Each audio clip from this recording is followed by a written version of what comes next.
শুরুতে জানিয়ে দেব, অসংখ্য আজিজ বেঞ্জি তৈরি করেছে আওয়ামী লীগ, অভিযোগ মির্জা ফখরুলের। জানিয়ে দেব, দেশকে নৈরাজ্যের পথে ঠেলে দেওয়া হচ্ছে, অভিযোগ সাইফুল হকের।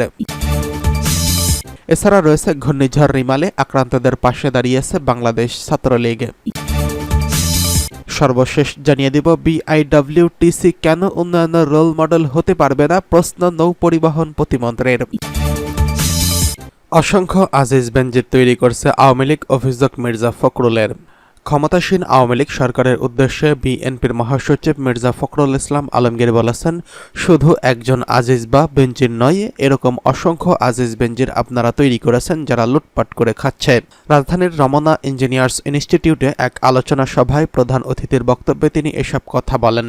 বিএনপির প্রতিষ্ঠাতা প্রয়াত রাষ্ট্রপতি জিয়াউর রহমানের ৪৩তম শাহাদাত বার্ষিকী উপলক্ষে দলের উদ্যোগে এই আলোচনা সভার আয়োজন করা হয়। ১৯৮১ সালের ৩০শে মে চট্টগ্রাম সার্কিট হাউসে সেনাবাহিনীর একদল সদস্যের অভ্যর্থনে নিহত হন শহীদ প্রেসিডেন্ট জিয়াউর রহমান।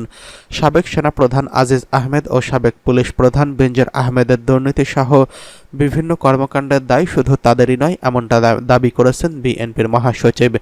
বলেন, এই দায় সরকারের, যারা আজকে জোর করে ক্ষমতা দখল করে বসে আছেন। এই কারণে সরকারের পদত্যাগ করা উচিত। বিএনপির মহাসচিব বলেন, সরকার আজকে দেশকে কোন অবস্থায় নিয়ে এসেছে। সাবেক পুলিশ প্রধানের হাজার হাজার দুর্নীতির চিত্র পত্রপত্রিকায় বেরিয়ে আসছে। তাকে আপনারা লালন করেছেন, অনেক আগে স্যাংশন দেওয়ার পরও তাকে আইজিপি বানিয়েছেন। একইভাবে আজকে বাংলাদেশের সেনাপ্রধানকে স্যাংশন দেওয়া হয়েছে। এটির একটিমাত্র কারণ, বাংলাদেশকে লুট করেছেন তিনি, চুরি করেছেন তিনি, নির্বাচনের বাধা হয়ে দাঁড়িয়েছেন। শুধু একজন আজিজ বা একজন বেঞ্জির নয়, এরকম অসংখ্য আজিজ বেঞ্জির আপনারা তৈরি করেছেন যারা লুটপাট করে খাচ্ছে। তিনি বলেন, এখন জেগে উঠবার সময় এসেছে, জেগে উঠতে হবে সেই তরুণ যুবকদের। কবি নজরুল ইসলামের সময় তার কবিতায় বলে গেছেন, কে আসো জওয়ান হও আগুয়ান, হাকিয়েছে ভবিষ্যৎ। আমাদেরকে বেরিয়ে আসতে হবে সমস্ত ভয়ভীতি, সবকিছু তাচ্ছিল্য করে আমাদের দেশ মাতৃকার ডাকে, আমাদের মা বেগম খালেদা জিয়াকে মুক্ত করার লক্ষ্যে এবং তার ডাকে, আমাদের নেতা তারেক রহমানের ডাকে আসুন আমরা সবাই বেরিয়ে পড়ি। আমরা এমন একটা প্রতিরোধ গড়ে তুলি যে ভয়াবহ দানব আমাদের সবকিছু তছনছ করে দিচ্ছে, তাদেরকে পরাজিত করে সত্যিকার অর্থে এটা জনগণের রাষ্ট্র, গণতান্ত্রিক রাষ্ট্র নির্মাণ করতে সক্ষম হই। আজকে আমাদের যে সংকট তা মহাসংকট, আমাদের ঐক্যবদ্ধভাবে লড়াই করতে হবে। মির্জা ফখরুল বলেন, একটা নিরপেক্ষ সরকারের অধীনে একটা সুস্থ নির্বাচন চেয়েছি, আমরা একা নই। ৬৩টা বিরোধী দল, ডান বাম সবাই একসাথে সেই লড়াইটা করছি। সুস্থ নির্বাচন দিন, জনগণ সিদ্ধান্ত নিক। তারা সেটা কোনোদিনই করবে না, কারণ তারা জানে যদি নিরপেক্ষ নির্বাচন হয় তাহলে 10% আসনও তারা পাবে না। অনুষ্ঠানে প্রয়াত রাষ্ট্রপতি জিয়াউর রহমানকে রাষ্ট্রনায়ক হিসেবে অভিহিত করে তার যুগান্তকারী কর্মকাণ্ডের কথা তুলে ধরেন বিএনপির মহাসচিব।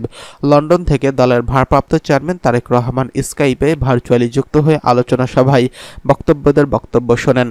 বিএনপির ভাইস চেয়ারম্যান মেজর অবসর হাফিজউদ্দিন আহমেদের সভাপতিত্বে প্রচার সম্পাদক শহীদউদ্দিন আনিস চৌধুরীর সঞ্চালনায় দলের স্থায়ী কমিটির সদস্য মির্জা আব্বাস, আব্দুল মঈন খান, নজরুল ইসলাম খান, অধ্যাপক মামুন আহমেদ প্রমুখ বক্তব্য রাখেন। দেশকে নৈরাজ্যের পথে ঠেলে দেওয়া হচ্ছে, অভিযোগ সাইফুল হকের। জবাবদিহিমূলক আইনের শাসনকে বিদায় দিয়ে দেশকে বাস্তবে নৈরাজ্যের পথে ঠেলে দেওয়া হচ্ছে বলে অভিযোগ করেছেন বিপ্লবী ওয়ার্কার্স পার্টির সাধারণ সম্পাদক সাইফুল হক। ক্ষমতাসীনদের সমালোচনা করে তিনি বলেন, ভোট ছাড়া ক্ষমতায় থাকতে গিয়ে সরকারের ভেতর বাইরে অসংখ্য অপরাধী দুর্বৃত্তের জন্ম দেওয়া হয়েছে। এই পরিস্থিতি চলতে দিলে দেশে অচিরেই ভয়াবহ বিপর্যয় নিপাতিত হবে। রাজধানীর সেগুনবাগিচায় পার্টির কেন্দ্রীয় কার্যালয়ে রাজনৈতিক পরিষদের এক সভায় সাইফুল হক এসব কথা বলেন। বিপ্লবী ওয়ার্কার্স পার্টির এই সাধারণ সম্পাদক বলেন, সাবেক সেনাপ্রধান ও সাবেক পুলিশ প্রধানের অপরাধমূলক কর্মকাণ্ডের যেটুকু প্রকাশিত হয়েছে তা দুর্নীতি ও দুর্বৃত্তায়নের খণ্ডাংশ মাত্র। হিমবাহের 9 ভাগের 8 ভাগ যেমন পানির নিচে থাকে, এদের অপরাধমূলক হাজারো তৎপরতার একটা বড় অংশই এখনও অজানা রয়েছে। সরকারকে টিকিয়ে রাখার উপঢৌকন হিসেবে তারা অপরাধের সাম্রাজ্য গড়ে তুলেছে। রাষ্ট্রীয় ক্ষমতার ছত্রছায়ায় এরকম শত শত মেঘা অপরাধী গড়ে তোলা হয়েছে। এর দায় দায়িত্ব অবশ্যই সরকার ও সরকারি দলের। তিনি বলেন, এদের সীমাহীন দুর্নীতি ও ভারতের সরকার দলীয় এমপির নৃশংস হত্যাকাণ্ডের দায়-দায়িত্ব সরকারের এড়িয়ে যাওয়ার কোনো সুযোগ নেই। কারণ সরকার ও সরকারি দল গত ১.৫ দশক ধরে তারকা অপরাধীদের প্রধান আশ্রয়কেন্দ্রে পরিণত হয়েছে। সাইফুল হক বলেন, এই পরিস্থিতি থেকে বেরিয়ে আসতে অবিলম্বে সরকারের পদত্যাগ, দামি সংসদ বাতিল, বিশ্বাসযোগ্য নিরপেক্ষ নির্বাচন এবং জবাবদিহিতামূলক গণতান্ত্রিক ব্যবস্থা প্রতিষ্ঠা করা জরুরি। একই সঙ্গে গোটা রাষ্ট্র সরকার ও সংবিধানের গণতান্ত্রিক রূপান্তর করাটাও জরুরি।